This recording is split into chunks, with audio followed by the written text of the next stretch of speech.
समय देखे हैं हमने, लेकिन एक दूसरे का साथ नहीं छोड़ा। और आज आप ऐसी बातें कर रहे हैं। पहले की बात और थी सर्वेश भाई, पहले आपके घर में कीर्ति नहीं थी ना। अब क्या है ना सर्वेश भाई, कठिन समय तो हम संभाल लेते, पर वो आपकी भतीजी है ना, उसने हमें बड़ी दुविधा में डाल दिया है। मतलब अब हमें अपना घर भी तो संभालना है ना। पानी में रह के मगरमच्छ के दांत गिनना और उसके मुंह से मछली छीनना, ये तो नहीं हो पाएगा सर्वेश भाई।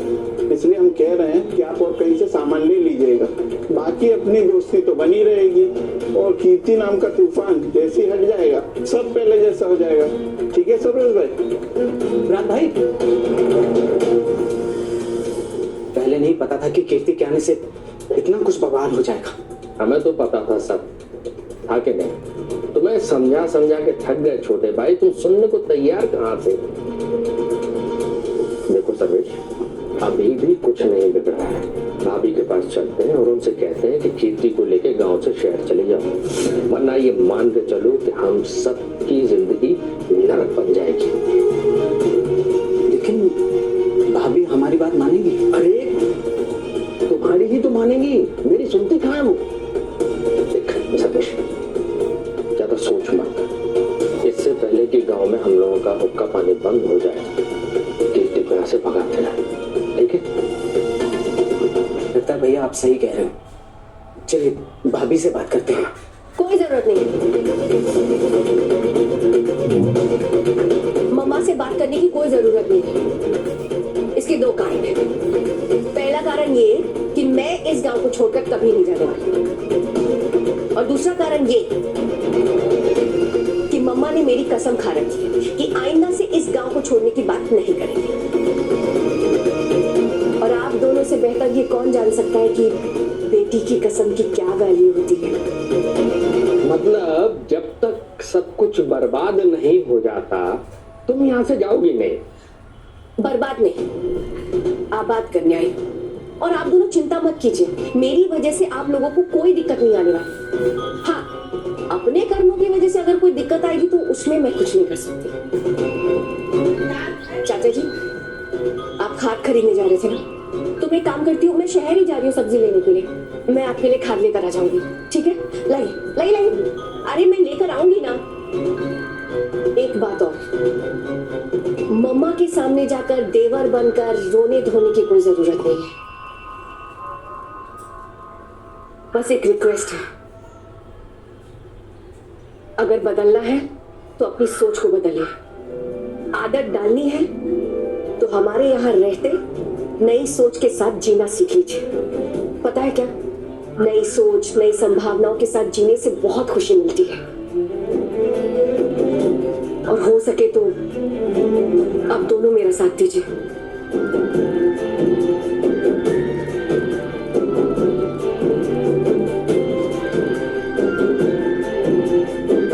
मैं खाद लेकर आती हूँ। कुछ नहीं होगा।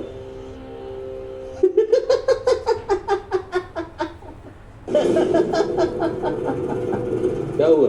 सचमुच में आज आप दोनों को देख के बहुत हंसी आ रही है। क्या सोच रहा हूं आप दोनों की क्या हैसियत रह गई है। क्या हैसियत रह गई है? अच्छा, तो आप दोनों जानना चाहते हैं तो बताएंगे नहीं, दिखाते हैं। रुकिए जरा। हे राहुल, इधर आ। चाचा जी, अरे क्या कर रहे हो? अरे क्यों मार रहे हो उसको? अपने चाचा से तमीज से बात किया करो, लहजे में थोड़ी शालीनता लाओ। लेकिन चाचा, मैंने तो कुछ भी नहीं बोला था। चलो निकलो यहां से, जाओ यहां से।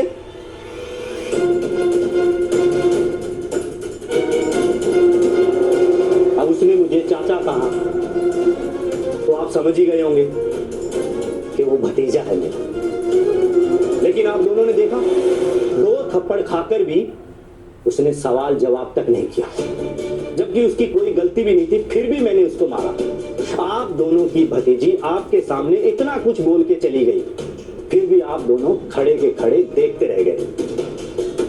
डरपोक हो आप दोनों। ओके, तो ज्यादा नहीं बोल रहा तू? ज्यादा नहीं, बिल्कुल सही बोल रहे हैं। और आप दोनों क्या लड़ेंगे? जो अपनी बीवी से मार खाते हैं और हार जाते हैं। क्या बोला तू? कायर हूं मैं, बीवी से मार खाता हूं। ये मैं अकेले थोड़ी बोलता हूं, पूरा गांव बोल रहा है। और मारेंगे, मारिए मारिए। आप हमें क्या मारेंगे? जो अपनी बीवी से मार खाता है वो मुझे क्या मारेगा? डरपोक हो तुम दोनों, कायर हो। हाँ, बहुत ज्यादा बोल रहे हो। अरे ज्यादा, ये ज्यादा क्या बोल रहे हैं? औकात नहीं है, कायर हो तुम दोनों। अरे कायर हो, डरपोक हो तुम दोनों।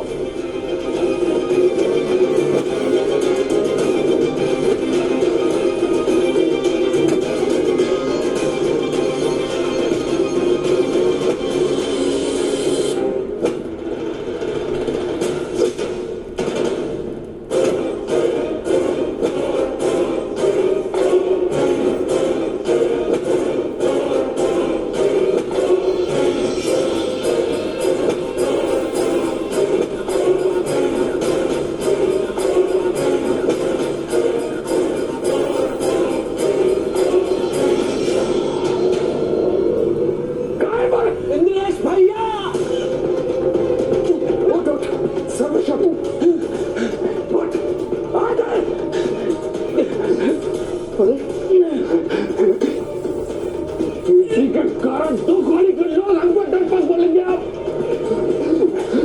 चलो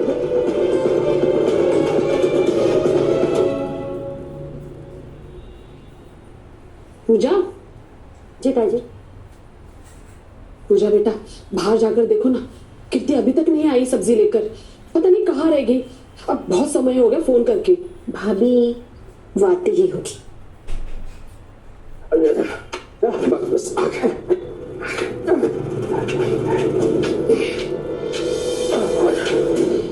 मैं जाकर देखती हूँ ताई जी। हाँ हाँ जाओ ना, जल्दी जाओ।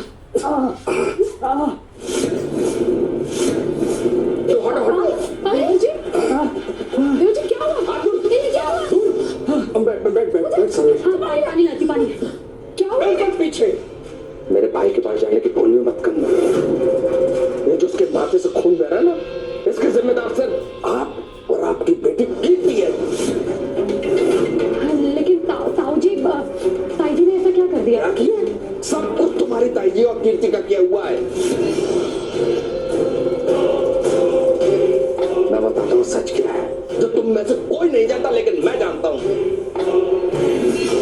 मेरी और मंजू की लड़ाई क्यों हुई थी? क्योंकि उसने कीर्ति और आपके बारे में बात करी। हम दोनों के बीच झगड़ा हुआ, वो गांव छोड़ के चली गई। पूरे गांव में बदनाम कौन हुआ? मैं। केंद्रेश को उसकी बीवी ने मारा, और उस बदनामी के चलते एक सड़क चलता आदमी मेरे भाई को मार के चला गया, इतनी बुरी तरीके से। और तो और इसके दोस्त इसको खाद और कीटनाशक देने से मना कर दिया, ठीक वैसे ही जैसे आपकी बेटी को सब्जी वाले ने सब्जी देने से मना कर दिया था। भाई तुम सब लिहाज करोगे अपनी भाभी का, या कुछ बताओगे भी इनको? आराम से। हाँ भाभी, चाहते तो हम भी है कि कीर्ति गांव में सुधार लाए, सब कुछ अच्छा हो जाए यहाँ पर। लेकिन सब कुछ अच्छा होने से पहले अगर अपना परिवार ही बर्बाद हो जाए तो गांव को सुधारने से क्या फायदा? कीर्ति कहाँ है? कीर्ति शहर गई है सब्जी लाने और सर्वेश चाचा के लिए खाद लाने। कीर्ति दीदी अकेले गई है? उदय जी आप नहीं गए उनके साथ? मैं साथ में जाना चाहता था, पर उसने साथ ले जाने से मना कर दिया। बोली कि गांव वालों को ऐसा लगेगा कि वो सारे काम दूसरों की मदद से करती है, और वो चाहती है कि गांव वालों को ऐसा लगे कि वो सारे काम खुद करती है। वाह, सब अकेले करना है मैडम को। देख रही हो, ये अकेले अकेले सब कुछ करने का जो गुमान है ना, आपकी लाडली को पूरे गांव में अकेला कर देगा उसको, और हम सबको भी काट के रख देगा।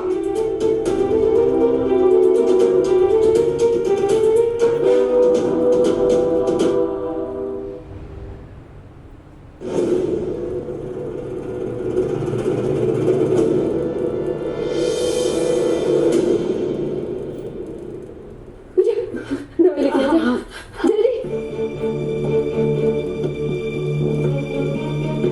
जल्दी ला पूजा लो माँ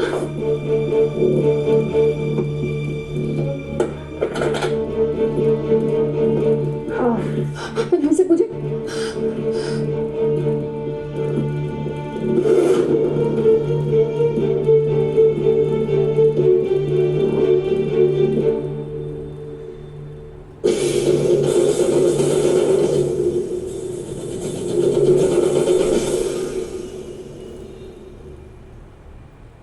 मेरे पापा हमेशा कहते थे कि जिंदगी का सबसे सरल सच यही है कि मेहनत कभी व्यर्थ नहीं जाती, और आपने